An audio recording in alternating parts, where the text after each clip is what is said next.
जब से मारो देख के आईली, जब से मारो देख के आईली, जान तोहरा गेटवा से।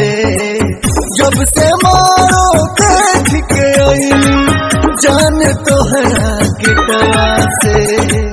मन करे हथवा काट ली, याद में तोहरे बिलटवा से।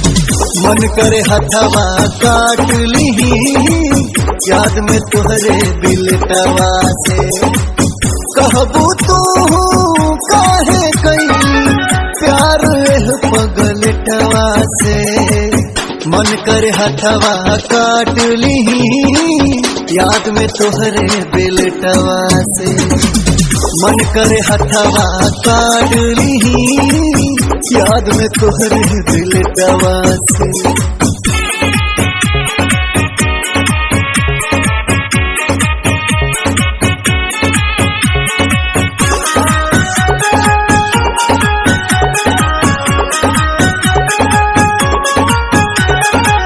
लाल जोड़ा लाल महावर सजा के मेहंदी हाथे में।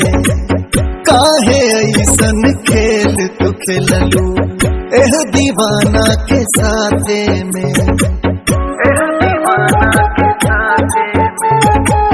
लाल जोड़ा लाल महावर सजा के मेहंदी हाथे में।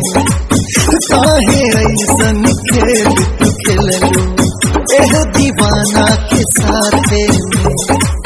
कबो के हूँ चाही न तोहके बेसी पगलटवा से।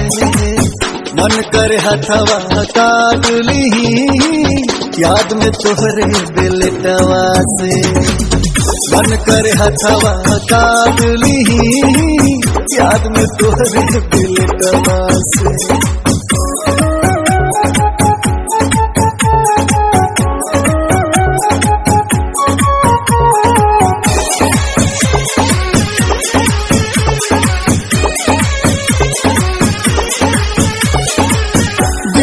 टुकड़ा टुकड़ा के लिहलु हाथ छोड़ाई हो।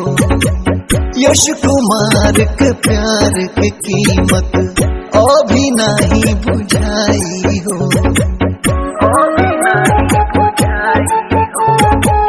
दिल के टुकड़ा टुकड़ा के लिहलु हाथ छोड़ाई हो। यश कुमार के प्यार की कीमत अभी नहीं बुझाई हो। मर गई हम तोरा खातिर, सुन ले आज के बेटवा से। ले अब हथवा काट ले ली, याद में तोहरे बिलटवा से।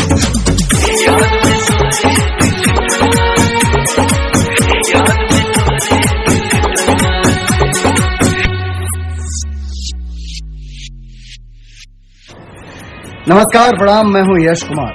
दोस्तों, मेरे YouTube channel Yash Kumar entertainment को सब्सक्राइब करें, साथ ही साथ इसका बेल आइकॉन जरूर दबाएं, क्योंकि आप सभी के मनोरंजन के लिए हर हफ्ते इस पर एक गाना रिलीज किया जाएगा।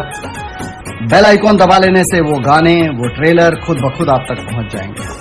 तो आप सब अपना प्यार और अपना आशीर्वाद अपने यश कुमार के साथ बनाए रखें। Thank you so much. Love you all.